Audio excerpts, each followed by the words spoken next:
ସକାଳ ନ୍ୟୁଜ୍ର ସାମ୍ବାଦିକ ଭାଇ ନ୍ୟୁଜ୍ର ହସ୍ପିଟାଲ ବିଷୟରେ ଛାଡ଼ିଛନ୍ତି, କିନ୍ତୁ ଆପଣ ଦେଖନ୍ତୁ ତାଙ୍କର ଭଏସ୍, ତାଙ୍କର ଦାଦାଗିରି।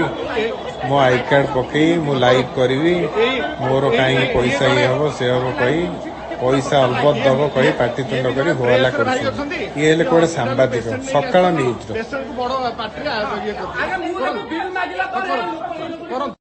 ସୋସିଆଲ ମିଡ଼ିଆରେ ଛାଡ଼ିଛନ୍ତି ଭାଇ ଜଣକ ସକାଳ ନ୍ୟୁଜ୍ର ଯେ ଆମକୁ ବିଲ୍ ଦେଉନାହାନ୍ତି, କିନ୍ତୁ ଦେଖନ୍ତୁ ସେ ଦିଦି ଜଣେ ସିନିୟର ଦିଦିଙ୍କୁ କୋଉ ଭଳିଆ ବ୍ୟବହାର ଦେଖାଉଛନ୍ତି, ହାତ ଉଠେଇ ମାରିବାକୁ ଗୋଡ଼ଉଛନ୍ତି। ଦେଖନ୍ତୁ ଇଏ ହେଲେ ସକାଳ ନ୍ୟୁଜ୍ର ସାମ୍ବାଦିକ। ଭାଇ ଆମର ସକାଳ ନ୍ୟୁଜ୍ର ସାମ୍ବାଦିକ ଅଛନ୍ତି, ସେ ତାଙ୍କର ରିଲେଟିଭ ଏଠି ବିଲ୍ ନେଲେ, ରିସେପସନ୍ରୁ ବିଲ୍ ନେଲେ, କିନ୍ତୁ ଭାଇ ମିଥ୍ୟା ପ୍ରଚାର କରୁଛନ୍ତି।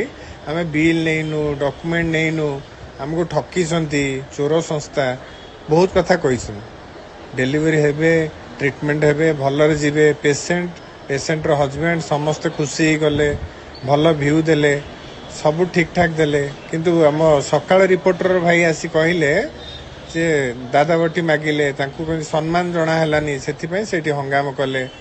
ପାରାମେଡିକାଲ ଷ୍ଟାଫ, ରିସେପସନ୍ ଷ୍ଟାଫକୁ ବାଡ଼ିଆକୁ ଉଠିଲେ। ତାଙ୍କ କହିବା କଥା ଆମେ ତାଙ୍କୁ ଗୋଡ଼ ହାତ ଧରି କ୍ଷମା ମାଗିଥାନ୍ତୁ।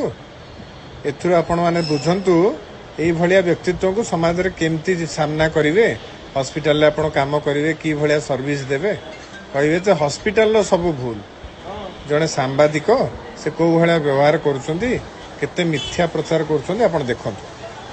ଭାଇ ଭାବିଥିଲେ ଯେ ତାଙ୍କ ପାଖରେ କେବଳ ଭିଡ଼ିଓ ଅଛି, ହସ୍ପିଟାଲରେ ଗୋଟେ କ୍ୟାମେରା ଲାଗିଛି, ସିସିଟିଭି କ୍ୟାମେରା ଲାଗିଛି, ସେଇଟା ଭାଇ ଭୁଲି ଯାଇଥିଲେ। ସେ ଭାବିଲେ ମୁଁ ଯାହା ରଖିଛି ସେଇଟାକୁ ପ୍ରଚାର କରିଦେବି। ଭାଇ ଜଗନ୍ନାଥଙ୍କୁ ତ ଟିକେ ଡର ଭାଇ, କେତେ ଦିନ ଏମିତି ହୋହାଲ୍ଲା କରିବ? ଗୋଟେ ଆଗ ଧାଡ଼ିର ସାମ୍ବାଦିକ ହେଇକି ତମେ ଯଦି ଏଇଭଳିଆ କରିବ, ବାକି ଲୋକ କ'ଣ କରିବେ ଭାଇ? ଆଉ ରହିଲା କଥା ଭାଇରାଲ କରିବାରେ, ଭାଇ ସେ ଯୋଉ ଜଗନ୍ନାଥ ବସିନାହାନ୍ତି କି ବଡ଼ ଦେଉଳରେ, ସେ ଯୋଉଦିନ ତମକୁ ଭାଇରାଲ କରିବେ ନା, ସେଦିନ ଏମିତି ମୁହଁ ପୋତି ତଳକୁ ଯିବ। ତେଣୁ ତାଙ୍କୁ ଟିକେ ଡର ଭାଇ।